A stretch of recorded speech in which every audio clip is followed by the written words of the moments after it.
welcome to Snetterton. We're here today for the Lotus Festival 2011. It's a gorgeous day and we've got many races for you. Also, we've got some Formula One classic Lotus cars as well. Hope you enjoy.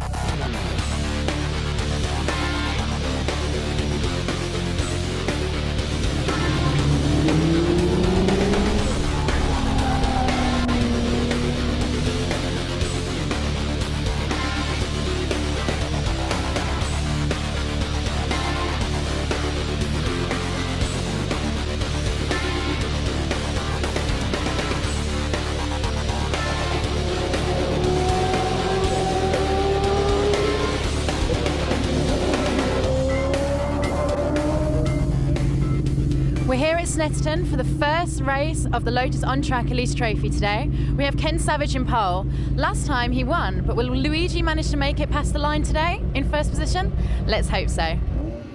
So, we've got Amy supporting Luigi Mazza, but it's Ken Savage who's on pole position. Steve Quick, who should have been there in third, isn't on the grid. So, it's going to be a fairly unobstructed run, hopefully, up to turn one with Savage on pole, Mazza alongside him. And it's Mike Vase all alone on the second row of the grid in car 79. Dan Plant and Chris Dunster, row 3, Steve Train and Craig Devon in 4, with Andy Dolan rounding out the top 10 of what is, as ever in Lotus On-Track Elite Trophy, a very full field. So they come up to the grid marks on the centre straight. This is the third race for Lotus On-Track Elite Trophy in Snetterton this year. They kicked off the season with a double header here in March. So the red lights go on, they go out and away we go. And it's a brilliant start from Luigi Mazza. He moves into the early advantage but then misses a gear, and it's Ken Savage who's going to lead in towards Riches as they fan out 3 or 4 abreast, charging up towards the first corner. So it is Savage from Mazza, and then it's Mike Vase in car with Greg Noble, who is on the tail of Paul Baker and Simon Jones. It's Baker in the cow livery car who goes around there. It's then onto the tail of Neil Stoddart as into Montreal. One of the new corners here at Snetterton 300. It's Savage who leads it. Mazza runs wide, and Craig Denman in the bright orange car is going to challenge Mazza around the outside in towards Palmer. Greg Noble still looking to make up some ground, but it looks all very sedate there, but he's pushing as hard as he can as he turns through the left-hander at Palmer, and he's about to go down another position. So Greg Noble perhaps not the best start to the race for him, but he usually gets better as the weekend goes on. So let's see if he can pick his way up through the order as we break into the new hairpin here at Agostini. The road just all the way onto braking. It's a very challenging corner for the drivers. We've seen lots of incidents here throughout the course of the season. And then accelerating out onto the new infield section, in particular the very quick Hamilton, which has just been negotiated by the race leader Ken Savage. And then Savage comes down through the gears into Orgies, and he's got Mazza really challenging him as they accelerate towards Williams. This will take them on to Bentley Straight, and Mazza goes for it, and he takes the lead of the race away from Ken Savage. So Luigi Mazza moves back into the lead. It's Ken Savage in second, Craig Denman in third, as he watches them side by side down the Bentley Straight towards the corners formerly known as the S's. It's now Brundle and Nelson, 2 distinct corners, as Savage takes the lead back, and Mazza's going to lose out here to Denman as well, because through Nelson it's Denman who goes second, but Mazza then fights back into the bomb hole. This is brilliant racing from the 3 leaders, and Mazza goes up the inside and reclaims second position, the car leaning on suspension towards the newly reprofiled core. And we've got an instant further back Simon Jones and Tanya Mann. And Mann, as you can see, it's rather savage to nose cone there, so I don't think she'll be going much further. Unfortunately, Simon Jones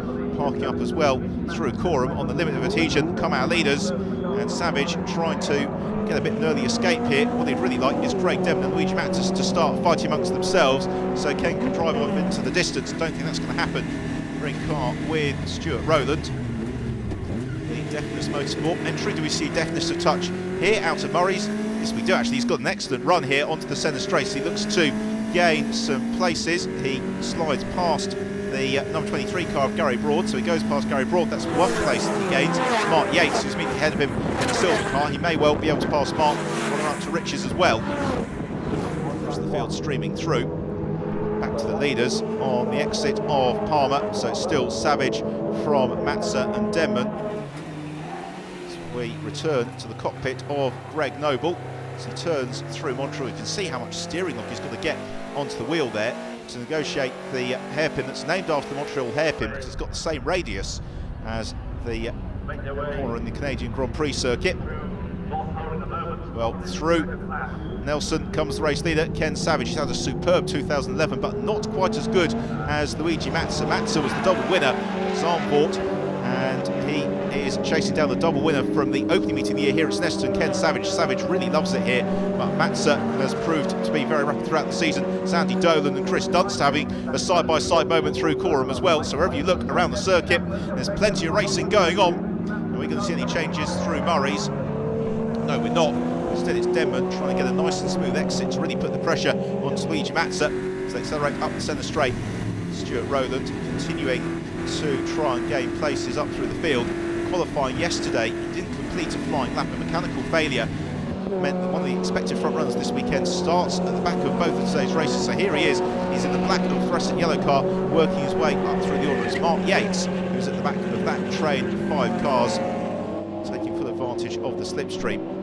Chris Dunster has found his way past Andy Dolan. It's now the turn of Dan Plant to make the move. Running a little bit wide there is Mike Vase, and he's going to lose out to Steve Train in the bright orange machine. So it's Vase and Train side by side, and Mike Vase does make the move stick. Phil Stratton Lake is the 3rd car, and that train is Stratton Lake, a race winner in the Lotus On-Track Elite Trophy back in 2010 at Brands Hatch. So a very quick driver. Back to the leaders, and Matza is going to be challenging here. He moves to the inside of Ken Savage. He's going to make it stick. Yes, he does. Super move, and into the race from Luigi Matza. So Matza goes back into 1st position. It's Ken Savage then in 2nd. Denman just begins to drop away in 3rd, but Savage looks to fight back into the bomb hole. He moves to the inside of Matza, who swoops across, claims the line just in time. So there's no way through there for Ken Savage. So instead he settles in behind Luigi Matza, looking to challenge him into Corham Curve. Through Corham they come.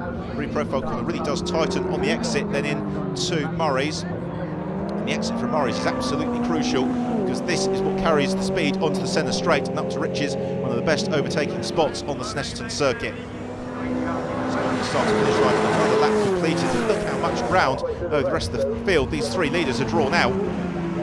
It's now Matza's turn to lead the charge. Luigi Matza and Ken Savage have had plenty of battles. That's Axel Mertens, and the way the car's smoking would indicate it's not an axle failure there, it's something mechanical in the engine bay. But he's out the race in car number 24 as the 2 leaders continue to tussle through Williams. This then brings them onto the long Bentley straight and down towards Brundtland Nelson. And Savage has got back into the lead, so Ken Savage has retaken the lead from Luigi Matza, who immediately looks to fight back, and Matza being squeezed the inside of the circuit here. It's going to be a very tight run through Brundle if Matza's going to commit himself to it, which he does, and then Savage turns across him, and Ken Savage, I think, is just going to hold on to the lead here. Yes, he does, but superb drive for the pair of them to make sure they don't make contact and get through the callback. Matza got the switch back into the bomb hole, and Matza goes through. He claims the lead of the race once more, so Luigi Matza takes Ken Savage through the bomb hole. He goes back into the lead. Superb ding-dong scrap between the 2 leaders. They really have been the class of the field all season, and this race in front of a huge crowd at Snetterton is proved to be no exception. But then Matza sliding the car through Murray's, but he holds on to the lead as they accelerate up the centre straight and on to complete another lap. Look at this, Ken Savage really tucked into the slipstream behind Luigi Matza. He could be on for a run here into Riches. Plenty of battles going on behind. That's Mike Vase, who's gone a little bit too quickly there through Corham. He goes off onto the grass, and hopefully so there is someone there. No, he's gone into Andy Dolan, and so Andy Dolan drop kicked out of the race, and Vase's hope shattered because he's facing the wrong way next to Murray's, and that unfortunately has brought out the red flag. And we're over half race distance, which means that is going to give us the results. And on count back, I think that Luigi Matza's done it. It's been a frantic and very exciting race. Here are the results, and it is Luigi Matza who has got the win from Ken Savage in 2nd, with Craig Denman rounding out the podium. A superb drive from Chris Dunster 4th, Dan Plant in 5th, John Lemaster in 6th, Danny Galumvich 7th, Phil Stratton Lake came up to 8th, and Stuart Rowan at the back of the grid, rounding out the top 10. So applause, trophies and smiles for the drivers on the podium. I think they thoroughly enjoyed that one, as did the crowd. I was trying to pull a gap on Denman, because obviously if you fight for the lead then you squabble, and then 3rd place guys got both of you, so it was really trying to gauge when I could try passing Ken, and I sort of gathered where I could probably do it, where his weak points were, so I waited a bit, managed to do it, but then it was a great scrap. I can't even remember what happened. It was really tough. I mean, he got back past me, and then I passed him again. I think we passed each other 3 or 4 times. I was in front for a long time, and I was 2nd for a while, and then we swapped places several times, so I think it was just the luck of the draw who was going to cross the line in front. Do you think if the red flag hadn't been put out that you would have maybe got back to 1st place? I stood a good chance of getting to first. I couldn't say I would have done, but I was right on Luigi's tail. So, could have been. You had a battle at the start with Luigi, trying to get round him. Tell me about that. Well, yeah, it was good fun. It was really good fun. We very, very close all the time. While the cars were still sort of on a par tyre-wise and everything, I could just about live with them. But as soon as the race went on a little bit, tyres got hot and that was it. They were away. I couldn't keep with them then. So you can't have a Lotus Festival without a parade of Lotuses. Let's go over and take a look at how they all got on.